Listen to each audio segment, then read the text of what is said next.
Good evening, everyone, and welcome. This is Twist Gaming, where you get to play board games with us.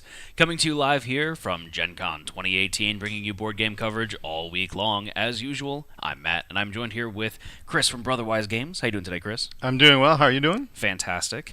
So, first and foremost, are you ready for the onslaught of people? No one ever is ready for Gen Con. If you haven't been to Gen Con before, it's just mind-boggling. Yeah, it really is its own monster compared to the other conventions. It is, but it's super fun, and we thrive on the energy, and we just love it. It's such a good time. It's gamer nirvana.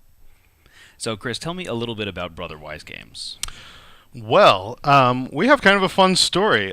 We got started back in 2012. My brother and I were in the same geographic area for the first time in a while, and we started gaming again together. And of course, as often happens with gamers, we were critiquing the games we were playing and thinking we could make these better.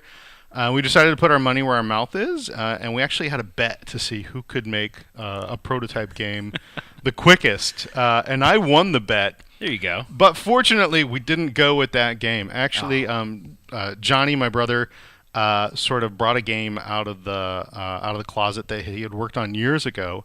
And we brought that up to speed, and that became Boss Monster, which a lot of folks have heard of. Absolutely. And Boss Monster was the game that made Brotherwise, and it's just been a wild ride since then. We've had Boss Monster, a number of Boss Monster expansions. We came out with Unearth last year, our first non-Boss Monster title, and that was a big hit.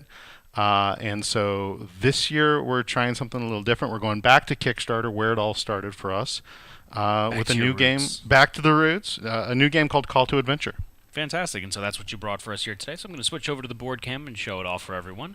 So this is some of the components involved. So what is Call to Adventure? So Call to Adventure is what we call a hero crafting game.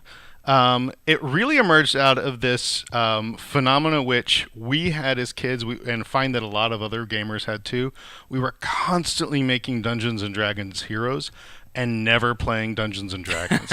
we just loved character creation, but we could never seem to get a group together to play. Right. And so, I had this sheaf of, there must have been 100, fantasy heroes in there. And we really love that idea of hero creation. Absolutely. I've definitely fallen down that rabbit hole a few times before. It's fun. Absolutely. It's fun. I mean, being the creator is a great thing.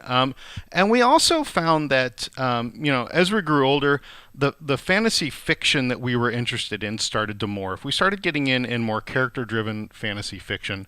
We can look at things particularly like Patrick Rothfuss's Name of the Wind series. Mm-hmm. We started reading Brandon Sanderson. We started reading all these fantasy authors their characters were interesting for the small things they did as much as for the big things they did. And so we wanted to sort of gamify that experience of watching a character develop over time.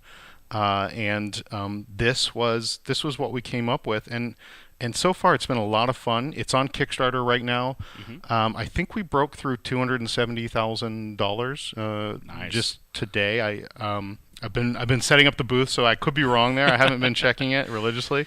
It's probably a good thing that you were setting up the booth. Otherwise, you probably would have been frantically checking it all day long, right? It's fun, and it's a great community on there. And Kickstarter is just such an interesting experience in terms of people really get into it. We've gotten great ideas from the backers, and neat things are happening there. So Call to Adventure, your character actually starts with an origin card, a motivation card, and a destiny card. Okay. The origin card gives them some starting abilities. So this guy, the sailor, has a point of strength and a point of intelligence up there at top. And she has a special ability. So whenever she fails a strength or intelligence challenge, she can try again. And I'll show you the challenges in a second there. Mm-hmm. Your character also gets a motivation. So in this case, we sort of randomly selected a motivation called Chosen by the Light. So Chosen by the Light says if you have no tragedy in your score, in your tableau, so you build up, you get sort of light side points, which are triumph points. You get dark side points, which are tragedy points. You don't have to make the hero. You can make the villain if you want to. I'm getting kind of like a Fable vibe from this as well. It's a little bit like that, but with more of a. So I'll show you. We got these runes that you roll here. Mm-hmm. So the motivation gives you another power which affects play during the game, and finally you've got your destiny, destiny. So every destiny is different, and every destiny sets a different win condition for each player. So this player is going to get points for each icon of intelligence and wisdom that he or she gathers. And also, we have these hero cards. So you're able to play these twists of fate, which are these fate-changing cards that happen during the game. It's not just sort of you at the mercy of the dice, or in this case, the runes. So this is we instead of using dice, we use these fantastic runes. There's this really satisfying sense of casting the runes and then reading those to see how many successes you got and what other sort of events happen when you cast those. You definitely get that mystic vibe to it, where you're casting the bones and reading them and something Absolutely. like that. So you're sort of at the mercy of the fates in that sense, but there's a lot that you do to manipulate fate in this game. And so you can bring in different sorts of runes.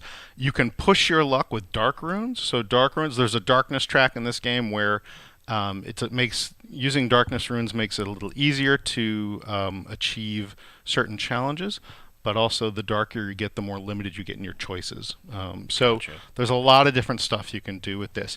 As you gather, so there's also sort of adversaries that you can face. This is an example of one here. I don't know if we teased this on the Kickstarter or not, but as you face these adversaries, as you acquire these allies that you get there, and as you face these other challenges. So you're including even, the big bad evil guy, the NPCs, and Absolutely. And the nice thing is, all of these go under your story. So as you choose different paths, and in the case of the challenges, you can see there's 2 paths there that you can do. So in that case, you've got the desert caravan is the challenge. You can choose to survive the harsh journey, in which case you'll gain a point of constitution and a nature story icon. Or you can instead, on that caravan, earn a vast fortune and gain a point of charisma and a secret royalty icon. So your path actually sort of bifurcates each time. So no game is the same. Every time you do it's a little bit different. Very cool. And as you acquire these and put them under your hero there, your hero starts to grow. So you can see, Sarah, here's a sailor who was very inspiring. They went on a journey and earned a vast fortune where they faced this evil bad guy, the zealot. And at the end of the game, you've actually got this option to tell your story, and in a multiplayer game, vote for who tells the best story of the game there. Yeah, it's really fun. What people have really been resonating to, one, is the art. We've gone for the sort of concept style art that it's pretty loose, it's pretty painterly. The idea here is for you to be able to tell your own story and fill it in the way you want to fill it in. And so we actually went to sort of these tarot-sized cards with the main cards to show off that art. People really like the storytelling aspect of it, and they really love this sort of hero building side of it. So there is at the end of the game, the winner is the player who builds the hero with the greatest destiny. You get points from challenges you faced. You get points from traits you've acquired from enemies you've slain and from allies you've befriended. So there's multiple paths to victory, multiple ways to sort of put your hero together and build the best hero you can. Very cool. So jumping back a little bit to the beginning of the game, I know we had said that you have the characters that you have, their initial starting cards. Are those randomly chosen? Those are chosen by you at the start of the game? So there's a couple ways you can play the game, but the standard way is each player is dealt 2 of each card and is able to then sort of pick or draft the one that they want the most. Gotcha. There are sort of thematic sets of origins, motivations, and destinies. Sometimes it's really fun to play with that thematic set where you're sort of secret royalty kid who finds out she's secret royalty grows up to become the queen. And sometimes it's fun to play with the ones that are just a mix and match where, the orphan who could go on the path of vengeance actually becomes sort of the hero of righteousness. Trying to make it work in that way. Yeah. Getting dealt the traditional story. Exactly. And there's so many combinations of ways to do that. So, given that this is very fluid in how you're making your characters and how you have a lot of choices in the direction that you're going, and I'm sure the amount of times that you've played the game, yeah. Can you give me an example of like one of your favorite characters that you've wound up building in this game? Absolutely. So, it is actually kind of eerie how well the stories come together sometimes. Hmm. So we were playing a few weeks ago, and I don't think I got them out here, but there's sort of the Force of Darkness Destiny, where you go all in evil and come there. And I had a set of an Origin, and I actually had ended up with um, not this Chosen by the Light one, but an Origin and a Destiny, which played more towards the light side. Right. And so the way the story developed, you kept thinking, okay, this guy's going to get redeemed, he's going to get redeemed. And then at the end, I ended up going on sort of this killing spree and slaying these adversaries and really tipping my way into darkness. And it was just hilarious how that story comes together. But the neat thing is, it's your story. So Right. the cards are there as a guide.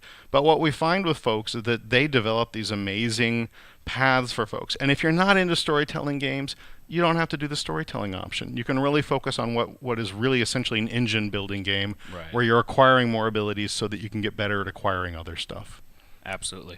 So, can you talk to me about some of the challenges involved in making a game that's very different and kind of really focuses in on an aspect of an RPG game, such as the character creation? I think the biggest challenge for us has been finding the right balance between sort of a standard tableau builder and player interaction. So the way most player interaction in this game occurs is through the Twist of Fate cards. Okay. Um, and the real trick was finding a balance of giving players a little bit of that where they were satisfied with it, but that it didn't devolve into a take that game Right. where you essentially could pretty easily shut down someone's attempts there. Because when you get behind in the card count, excuse me, it can be challenging. One of the things we like in this game is that when you fail a challenge, you get one of these experience points, and experience points they're used as the currency of the game, so that you can see like Chosen by the Light there, you can spend one experience to gain a Twist of Fate card. Ah. And so it's okay to fail in this game. And in fact, failure is one of the strategies to victory. You can, if you really play it right, you can sort of have a hero who sort of bumbles their way to victory.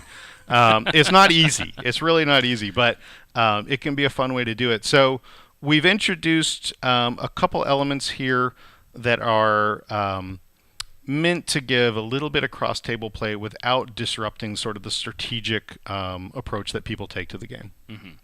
And this is also kind of like a little bit of a catch-up mechanic then too. It is. It gives you the ability to. So for one thing, you can spend those experience tokens on dark runes. So Hmm. if you find yourself in a pickle, you can sort of evil your way out of it if you really want to. Now that comes at a cost because with the dark runes, you can get more successes for it to defeat your challenges, but you may also find that you're picking up more darkness points, and that can complicate things. So, speaking a little bit more about the player interactions, how many players does this game support? So it supports 2 to 4. Hmm. It can do more than that, but we really like it at the 2 to 4 range. The great thing is we're doing a number. We have a number of planned expansions for the game. On the Kickstarter right now, the very first expansion is set in the world of Patrick Rothfuss's Name of the Wind series. So if you like Quoth, I can't say that right. If you are into the Kingkiller Chronicles, there you'll be able to create characters that adventure alongside Kvothe and his friends, and it's pretty cool. Actually getting down to play the game with Patrick Rothfuss, he was the one who sort of introduced the storytelling mechanics to the Oh, game. really? Yeah, Oh, that's that was so funny. he wants us to call it the Rothfuss rule. So that's what we put in there. So that's really fun. We've got other planned expansions that we'll be announcing later on. But the idea is that you'd be able to shuffle these together theoretically and create a hero set in a sort of fantasy world that's an amalgamation of all these other fantasy worlds. That's really cool, and even like delving into building a character in a specific fantasy world like that, where you're entering in Yeah. this world that you might be familiar with from another medium. Absolutely. We didn't want to necessarily give you the chance to play Kvothe or Ori or Right. Dinah. We wanted to give you a chance to create your own character who would be walking parallel with those people in that world, to tell your own story in that world. That's really cool. I'll relay it. We got an off-camera question here. So, future expansions, are you looking at doing more freestyle stuff or more into existing series? So it'll be a mix, and the idea is that we have licensed expansions set in the worlds of various authors, with a mix of more generic expansions set in, say, a world of just high fantasy. So if you wanted to create your lawful good half-elf ranger, that we would have an option for you to do that. At the moment, the idea here is that we're targeting a more sort of classic tropes of storytelling. Call to Adventure is obviously a callback to the hero's journey by Joseph Campbell, and the sort of paths that you take along there. So you find we have a lot of those tropes in here. There's the mentor. There's the sort of cowardly denial of the challenge. There's those steps in the hero's journey. And it feels right. There's a reason those storylines feel right to folks. People are brought up seeing these different elements at play over and over again, and then it kind of makes sense to see them included in the game, and then kind of guide you along the storytelling element of it, and really bring these characters to life. Absolutely. And when you can put them down on cards and sort of gamify them, for gamers it makes perfect sense. They see those tropes coming through. So what kind of playtime are we looking at here on this game? Believe it or not, a 2-player game can just be 15 minutes. 15 to 25 is what I usually say. Once you know what you're doing, and depending on how much storytelling you want to do, right, it can be very short. 4-player games are a bit longer, probably about 45 to 55 minutes. Okay, so the player interaction definitely adds a little bit more time to that, but then the individual player turns as well. It does. You end up disrupting folks a little bit more, and that means that there's a little bit more failure in that game, and so it plays out a little bit differently.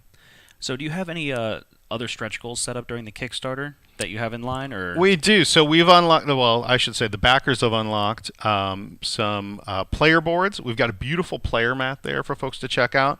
I've got this. I don't know how well you can see this here. That's the. I promise it's not invisible. It's green. Yeah, actually, you'll be able to see the background of it. It's HTTP ://bit.ly/call to adventure.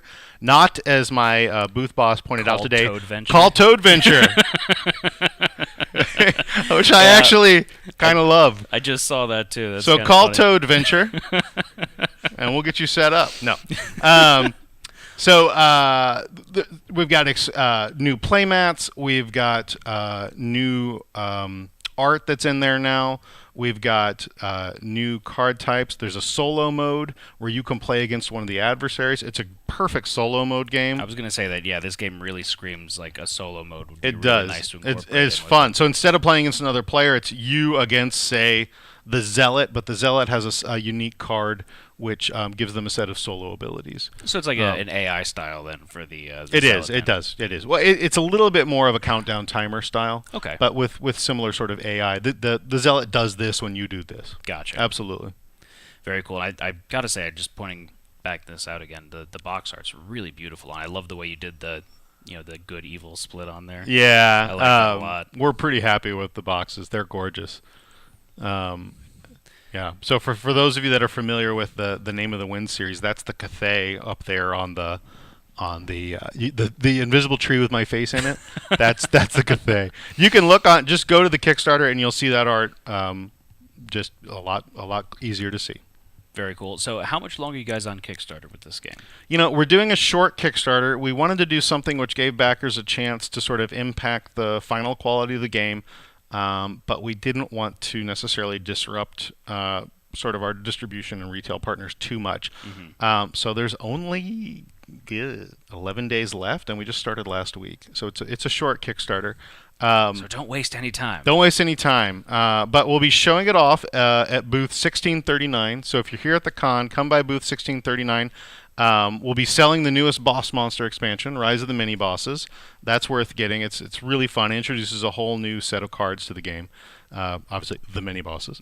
And this game will be demoing throughout the con. So, yeah. Sounds good. So where can people go to get more information on Call to Adventure and then some of the other Brotherwise games that are coming out? The best way to learn about Call to Adventure right now is to go to the Kickstarter. So if you just go to Kickstarter and search Call to Adventure, you'll find it quite easily. Other Brotherwise games, you can follow us on Facebook at Brotherwise Games or at Boss Monster, or you can get us at brotherwisegames.com. Sounds good. Is there anything else that you wanted to talk about today that we didn't get a chance to touch on? No, thanks for having us on. We love what you guys do, and we're looking forward to seeing everybody at the con. Fantastic. Thank you so much for joining us today. Thank you. Really do appreciate it. And thank all of you for watching at home. We're going to do a sign off for now, but stay tuned for some more coverage all week long here at Gen Con 2018. I'm Matt. Have a good one, everyone.